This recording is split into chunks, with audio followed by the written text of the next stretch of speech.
No hay murallas que Él no pueda derribar.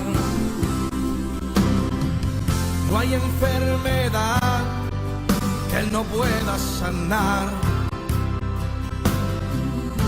No hay problemas que Él no pueda resolver, porque nada es imposible para Dios. No hay murallas que Él no pueda. Este es su programa, que es más que un tema de salud. La muerte es una separación, tanto del cuerpo como del alma, del espíritu. O sea, es la cesación de funciones de un cuerpo vivo. Pero vamos a estar hablando acerca del duelo.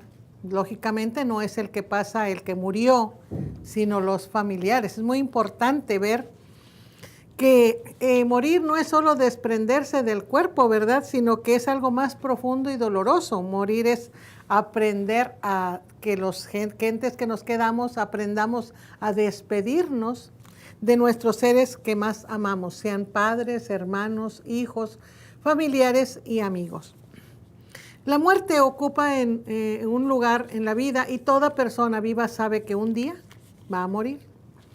La palabra de Dios nos dice en Eclesiastés 9:5, dice, porque los que viven saben que han de morir, pero los muertos nada saben, ni tienen más paga porque su memoria es puesta en el olvido.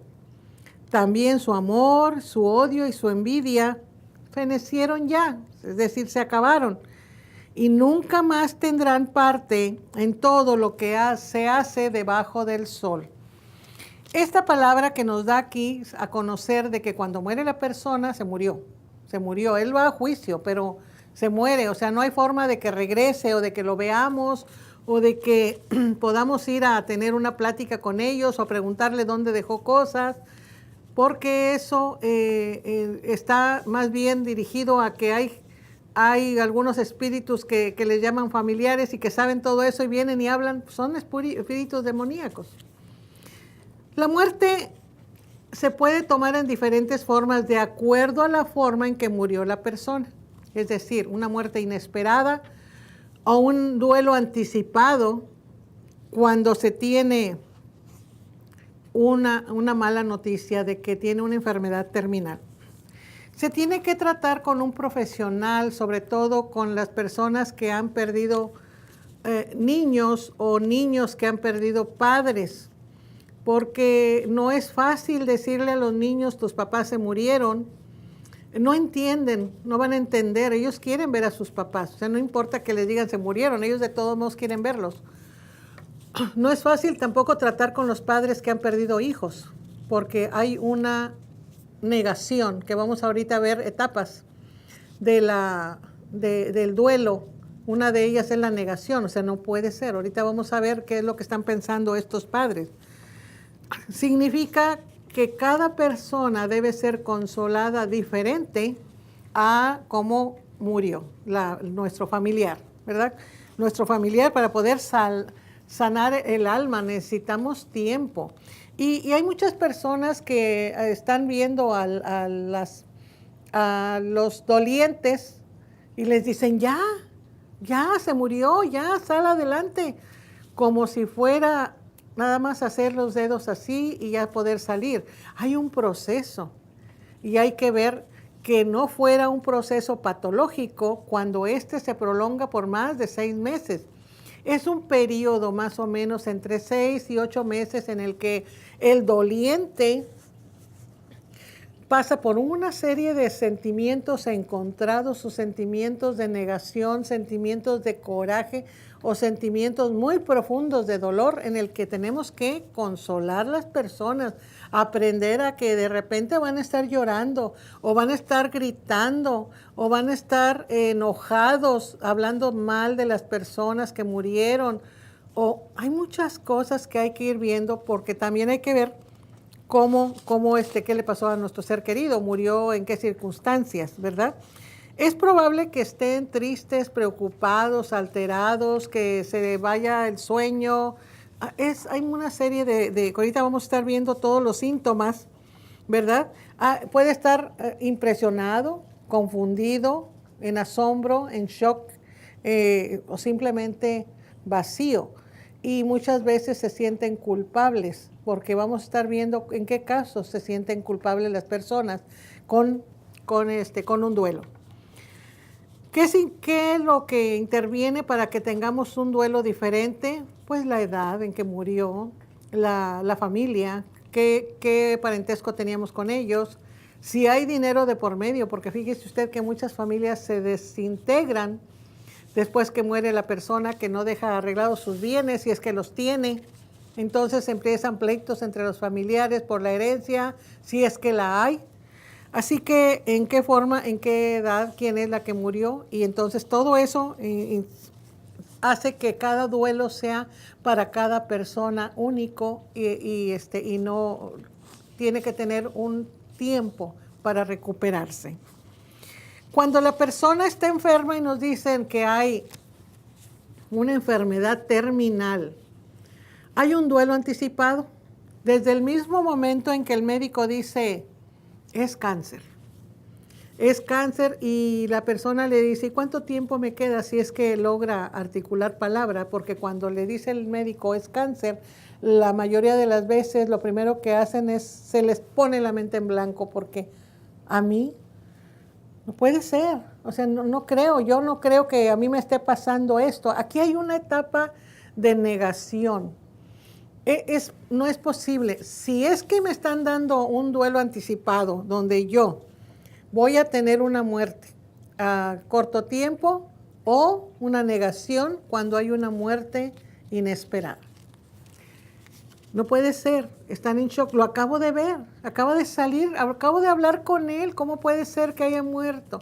Pues la vida es así, muchas veces salen a comprar algo a la calle y ahí son atropellados y mueren. O sea, realmente yo sé que van a estar sufriendo con una gran conmoción, con algo que no puede ser, o sea, se atravesó y ahí lo atropellaron o algo, o lo balacearon, o se suicidó. Y aquí hay otro tipo de sentimientos que vamos a estar viendo en este programa también muy importantes cuando una persona se suicida.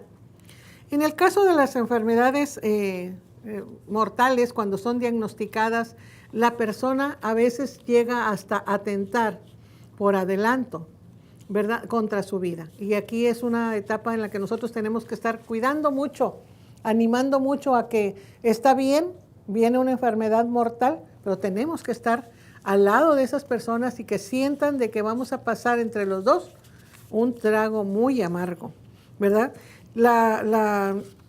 Existen varios sentimientos que podemos sentir, valga la redundancia, cuando hay un duelo de un familiar como un esposo. ¿Por qué habría enojo, ira? ¿Por qué habría en una persona que está pasando un duelo? Pero imagínese usted que están en el velorio, en el velatorio, y llega una familia hablándole a la persona que está muerta. Un montonal de niños diciéndoles papá, y la esposa, no me hagas esto, o la otra señora, no me hagas esto. Y ahí se descubre que este señor tenía otra familia. ¿Usted cree que la viuda va a estar ahorita muy feliz? Por eso es que en ocasiones hay ese sentimiento de enojo contra el difunto, hay lamentos, puede ser llantos. Puede pasar una persona por largos periodos de hiperactividad, como vamos a ver luego un caso más adelante, o de letargo, donde nomás quieren estar encerrados en sus cuartos, durmiendo, tapados hasta la cabeza, no quieren hablar con nadie, déjenme solos, y están haciéndose muchas preguntas. Hay furia, quienes insisten en que ¿por qué te fuiste y por qué me dejaste sola con esta responsabilidad? Pero aparte, llega a haber coraje hacia Dios. Y es muy importante saber de que no podemos estarnos enojando con el Señor porque realmente no podemos cuestionar qué es lo que pasó. Se dice que Dios nos va a aclarar todas las cosas en el momento que estemos con Él. pero necesitamos necesitamos hacernos a nosotros las preguntas. ¿Qué voy a hacer? ¿Cómo le voy a hacer? Pues apoyándose en Dios. ¿Qué hago ahora? Preguntarle a Dios qué vamos a hacer. Estaba en un sepelio de un amigo mío que había sufrido un accidente de vehículo. Y estaban los padres frente al féretro y gritaban desesperados: Dios, ¿qué te hicimos, Dios, para que nos quites a nuestro hijo? Realmente es una pregunta que no viene al caso. No podemos cuestionar a Dios. Así que imagínense, llorar ante el retrato de una persona mucho tiempo. Una pacientita mía llegaba cada vez a consulta y traía una foto tamaño infantil de su mamá, una viejecita hermosa que había fallecido hacía 6 años. Y cada vez que venía a consulta conmigo y estábamos ya dándole las últimas indicaciones, sacaba esa foto y me la mostraba y me decía: ella era mi mamá. Y realmente ella no había dejado ese duelo durante 6 años. Había tenido una dependencia de su madre muy fuerte y tenía que superarlo porque hay un duelo patológico que pasa de los 8 meses en adelante. Puede haber sentimientos de culpa. Una culpa justificada o no. Justificada cuando no pudimos atender a esa persona porque vivía en otra ciudad, porque no tuvimos los medios para llevarlos a atender, porque es parte del proceso del duelo a veces sentir culpa. ¿Pude haber hecho más? ¿Hubiera hecho esto? ¿Hubiera hecho lo otro? El hubiera no existe. Entonces lo que pasó, ya pasó, ni modo. O sea, no tuvimos esa comprensión o no tuvimos ese perdón, que es muy, muy importante. Hay sentimientos de culpa muy importantes cuando retuvimos un perdón. Si tenemos un caso en este programa de que usted está viendo y que usted sabe que hay una retención de perdón, suelte el perdón. Suéltelo porque nos estamos dañando también nosotros con enfermedades como diabetes, hipertensión, artritis y cáncer cuando no soltamos el perdón. Y el perdón tiene que ver mucho con salud. Así que si el debería, no existe. El debería no podemos nosotros regresarlo atrás. Le voy a contar algo que realmente sucedió y es el cuarto 106. Aquí en esta historia, que es una historia real, llegan con un joven de aproximadamente 30 años con un telegrama y le dicen, el telegrama dice: hijo, por favor, estoy en el cuarto 106 de este hospital, por favor, ven a verme, quiero hablar contigo. El joven lee el telegrama y a la persona que se lo entrega le dice, no quiero, quiere tirar el telegrama y le dice, oiga, espérese, yo nada más se lo traje, estoy haciendo un favor. Y se mete el joven muy enojado con su esposa y le dice, ¿cree acaso que voy a borrar 15 años de mi vida? Y que voy a ir a verlo nada más porque se está muriendo y se fue cuando más lo necesitaba. ¿Cree acaso de que ahora con una palabra que me va a dar o un perdón que me va a pedir se borra todo ese sufrimiento que mi mamá y yo tuvimos? No lo voy a ir a ver. Pero la esposa, un poco más sensata, le dice, mira, ve a ver qué es lo que te va a decir. Y está tú listo para darle el perdón que requiere. Déjalo morir en paz.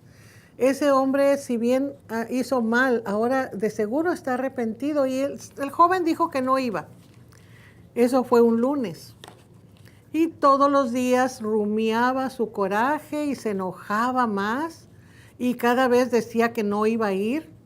Allá por el jueves dijo, bueno, a lo mejor puede ser que vaya a verlo, pero le voy a decir todo lo que me hizo falta, pero le voy a decir. Y la esposa le dijo, no importa que le digas y le reclames, por favor, ten ese último trato con tu padre. Dijo él, mañana voy. El viernes llega al hospital a la hora de visita y pregunta por el señor del cuarto del 106. La enfermera le pregunta, ¿quién es usted? Bueno, yo soy el hijo del señor. Le dice, mire, joven, lamentablemente su padre murió ayer en la noche.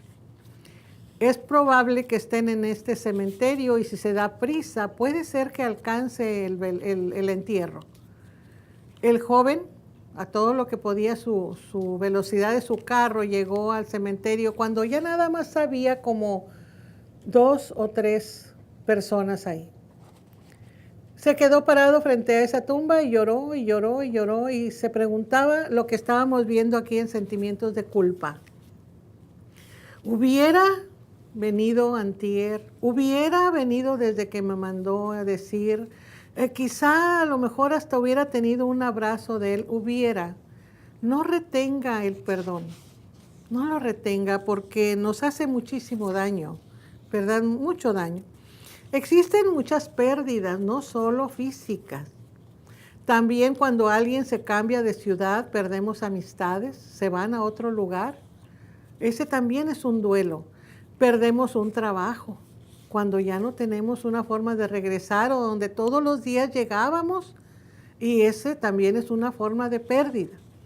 Cuando por más que toquemos y tengamos esperanzas de tener algo, no lo tenemos, no se realiza. Ese también es un duelo. Cuando se va a casar con alguien y la persona tiene algún problema y siempre no se concreta, entonces tiene problema. Y déjeme decirle las emociones que pueden tener las personas que están pasando con un duelo. Negación, incredulidad, confusión, shock, tristeza, añoranza, rabia, humillación, desesperanza y culpa. Y los síntomas físicos, que es lo que vamos a ver, y por eso estamos hablando de este tema de salud, es que tienen una gran gastritis, tienen falta de sueño, tienen baja del sistema inmunológico y tienen una depresión tremenda. Tienen falta de sueño, pérdida de energía. Vamos a ver cuando, por ejemplo, una madre acaba de recibir la noticia de que su hijo está jugando en el parque, cayó del columpio y murió, ¿verdad? ¿Cómo es posible? ¿Cómo es posible? Viene un ataque tremendo, ¿verdad?, de sentimiento, que entonces viene mucho problema físico contra la persona que acaba de recibir esa noticia, o las personas que por largo tiempo cuidaron una persona enferma, terminan enfermas y deben tratarse en cuanto pase el duelo. Deben tener ayuda de personas que puedan cuidar un enfermo. Es muy desgastante. Por eso existen los hospitales de 3 y 4 turnos. ¿Me entienden? No una sola persona puede cuidar un enfermo. Un enfermo requiere mucho cuidado. Hay que afrontar la pérdida, ¿verdad? La muerte de un niño significa muchas veces una injusticia para las personas. Se preguntan, ¿por qué él? ¿Por qué no yo? ¿Por qué tuve que perder a ese niño? ¿Por qué ya tenía 12 años, un tumor cerebral y el niño murió? ¿Por qué? ¿Por qué tengo yo que tener eso? ¿Por qué no pudo cumplir sus sueños, que quería ser futbolista? ¿Por qué no pudo? Y vienen muchas preguntas con coraje. Mire, le voy a hablar de un profesionista, es un joven. Este joven acababa de recibirse en una universidad de Nuevo León. Termina su carrera y termina su servicio social y ahora va nada más para sacar su fecha de su examen profesional. Y de su casa, que son 3 horas a ese lugar, le dicen, ya nada más llévate la camioneta para que traigas tus muebles, los que usaste durante la carrera, porque ya nada más vas a sacar fecha de tu examen profesional. Y en ese tramo se volca, tiene una volcadura y una llanta que se revienta. Es muy frecuente ese tipo de accidentes y muere. Así que cuando este joven muere, su familia tiene un trauma tan espantoso que a partir del duelo nadie habla de él. Nadie habla que murió. nadie llora y nadie tiene que hablar acerca de lo que pasó. Siguen hablando como si él estuviera ahí y eso es una negación patológica. Tiene que haber una aceptación. Es cierto que es una muerte muy traumática, pero necesitamos aceptar que hubo un accidente, que un hijo se fue y tenemos que tener los mejores recuerdos de él. Es cierto que quien no ha pasado eso no sabe cómo enfrentar un duelo, pero si se trata de esos padres, ¿cómo saber si cuando están a solas se quebrantan y lloran? ¿Por qué no hacerlo en familia?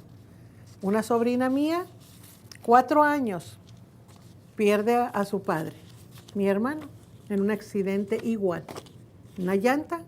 Y esa niña tuvieron que decirle las maestras a su mamá, la niña tiene periodos de furia, de violencia y de repente llanto, llora por cualquier cosa. No sabía la maestra que el papá había fallecido y que ella estaba tan metida con su papá que lo extrañaba tanto y soñaba con él. Así que hay que hablarle a los niños, tu papá te amaba mucho, pero tuvo un accidente y hasta que se le explicó, la niña dijo, muy bien, 7 años apenas ahora, está en la primaria y el día del padre ella llevó su regalo y llevó una foto de su papá para que ahí, si todo mundo le iba a entregar su regalo a su papá, ella también se lo puso en su retrato y entregó su regalo. Ella está consciente que su papá no está, pero no podemos negarle a los niños o mentirles, decirles te abandonó, se fue, Dios lo necesitaba en el cielo. No podemos decirle eso, porque el niño va a decir, ¿por qué Dios lo necesita en el cielo si yo también aquí lo necesito?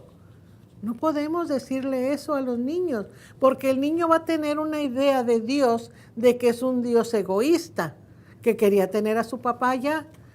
No, Dios mandó a tu papá fue el mejor para ti, tu papá te ama, tu papá está con el Señor, pero no va a poder venir. Sin embargo, lo amamos y lo vamos a recordar. Eso es en cuanto a los pequeñitos. Hay que decirle, nunca podemos decirles mentiras. Tenemos que buscar una atención profesional, un buen psicólogo, si ese psicólogo conoce de la palabra de Dios, mejor, para que pueda dar un consejo de Dios, ¿verdad? Nosotros tenemos que aferrarnos al Señor para que nosotros podamos tener una tranquilidad, una paz que Dios nos da. Sabemos que no tenemos quien estaba con nosotros, a quien amábamos, sobre todo cuando hemos pasado duelos largos, adelantados, cuando algún familiar de nosotros ha tenido un mal diagnóstico o mal pronóstico, más bien, de que va a fallecer en unos cuantos meses. Así que tenemos que pasar ese duelo, tenemos que apoyarnos en Dios con mucha oración, tenemos que saber de que la vida tiene una muerte y de que no es cuando nosotros quisiéramos que nosotros todos viviéramos y muriéramos de 100 años. Sin embargo, es muy interesante atendernos con Dios. Lástima que se ha terminado el programa, pero espero que ese programa haya sido de gran bendición para usted, de ayuda, si usted está pasando una muerte reciente de alguien que estaba con usted y ya no está, sobre todo los ancianitos que se sienten desprotegidos cuando alguno de los dos fallece y queda uno de ellos, cuando los ancianitos han sido a larga vejez, un matrimonio de larga vejez. Así que protejámoslo, anímelo, dígale que qué bueno que ya está él todavía vivo, porque muchos ya se fueron. Y volvemos a decir, el que vive va a morir, y los médicos todos los días estamos lidiando con vida y muerte. Le espero en otro programa que es más que un tema de salud, y Dios le bendiga. Espero que el programa de hoy haya sido de gran interés para usted y de ayuda en caso de que esté pasando una enfermedad o una situación de la que hemos hablado hoy. Los invitados han venido a presentarle a ustedes un programa que le ha sido de gran ayuda, pero sobre todo nosotros tenemos que venir a la palabra de Dios. Muchos de nosotros hemos hecho de nuestra vida a Jesucristo, porque Él es nuestro Señor y nuestro Salvador. Pero para hacer esto necesitamos reconciliarnos con Dios. La palabra de Dios dice: de tal manera amó Dios al mundo que ha dado a su Hijo unigénito para que todo aquel que en Él cree no se pierda, mas tenga vida eterna. ¿Y cómo recibir vida eterna? La palabra de Dios dice en San Juan 1:12: mas a todos los que le recibieron les dio potestad de ser hechos hijos de Dios. Y nos hacemos hijos de Dios haciendo una pequeña pero poderosa oración como esta: Padre Celestial, vengo ante ti, perdona mis pecados, límpiame de toda maldad, dame vida eterna, dame perdón de pecados. Reconozco que Jesucristo fue a la cruz por amor a mí, pero resucitó al tercer día y hoy está delante de ti para limpiarme todos los días. Y yo acepto el perdón de pecados, yo acepto la vida eterna y desde hoy te confieso, Jesús, eres mi Señor y Salvador. Si usted hizo esta oración, tenga la seguridad de que usted tiene ya un pasaporte directo de vida eterna con Jesús en el cielo. Y cuando Él nos llame a cuentas, nosotros solamente vamos a escuchar: buen siervo fiel, pasa al gozo de tu Señor. No deje de vernos en estos programas. Vamos a traerle al experto que le presentará programas muy interesantes. Y que Dios le bendiga. Le esperamos en el siguiente programa.